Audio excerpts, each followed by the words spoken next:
प्रधानमंत्री नरेंद्र मोदी ने video conferencing के जरिए आज भारतीय रिजर्व बैंक की 2 अभिनव योजनाओं का शुभारंभ किया।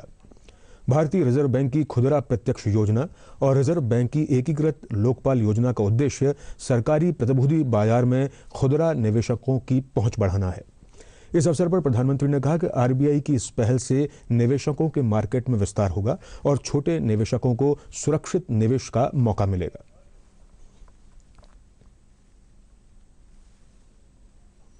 जैसे उन्हें पता होना चाहिए कि इस योजना के तहत फंड मैनेजर्स की जरूरत नहीं पड़ेगी, सीधा retail direct guilt RDG account खोला जा सकता है। ये अकाउंट भी ऑनलाइन खोला जा सकता है और सिक्योरिटीज की खरीद फरोख्त भी ऑनलाइन संभव है। सैलरी वालों या फिर पेंशनर्स के लिए घर बैठे बैठे सुरक्षित निवेश का ये बहुत बड़ा विकल्प है। इसके लिए कहीं भी आने जाने की जरूरत नहीं है। फोन और इंटरनेट से ही आप मोबाइल फोन पर इंटरनेट कनेक्टिविटी आपका काम हो जाएगा। ये आरडीजी अकाउंट निवेशक के सेविंग अकाउंट से भी लिंक होगा, जिससे सेल्फ परचेज ऑटोमेटिक खरीद फरोख्त का जो काम है ऑटोमेटिक संभव हो सकेगा।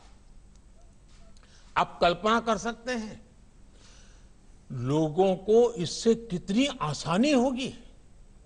साथियों, फाइनेंशियल इंक्लूजन और ईज ऑफ एक्सेस जितने जरूरी हैं, ईज ऑफ इन्वेस्टमेंट और बैंकिंग सिस्टम पर सामान्य जन का भरोसा भी, सामान्य जन के लिए सुविधा भी, सामान्य जन के लिए सरलता भी उतना ही आवश्यक है।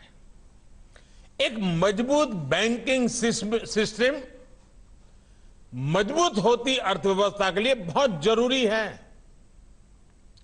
2014 के पहले कुछ सालों में देश के बैंकिंग सिस्टम को जिस प्रकार से नुकसान पहुंचाया गया था,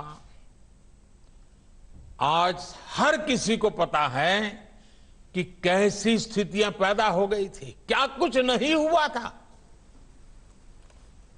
बीते 7 सालों में एनपीएस को पारदर्शिता के साथ रिकॉग्नाइज किया गया। रिजोल्यूशन और रिकवरी पर ध्यान दिया गया। पब्लिक सेक्टर के बैंकों को रिकैपिटलाइज किया गया। फाइनेंशियल सिस्टम और पब्लिक सेक्टर बैंकों में एक के बाद एक रिफॉर्म्स किए गए। जो विलफुल डिफॉल्टर्स पहले सिस्टम से खिलवाड़ करते थे, अब उनके लिए मार्केट से फंड जुटाने का रास्ता बंद कर दिया गया है। पब्लिक सेक्टर बैंकों से जुड़ी गवर्नेंस में सुधार हो,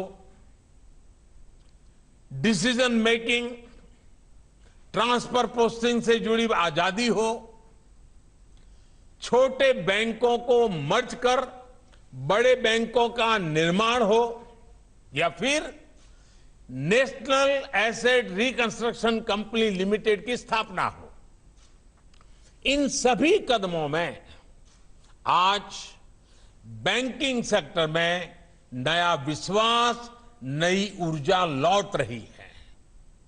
साथियों, बैंकिंग सेक्टर को और मजबूत करने के लिए कोऑपरेटिव बैंकों को भी आरबीआई के दायरे में लाया गया।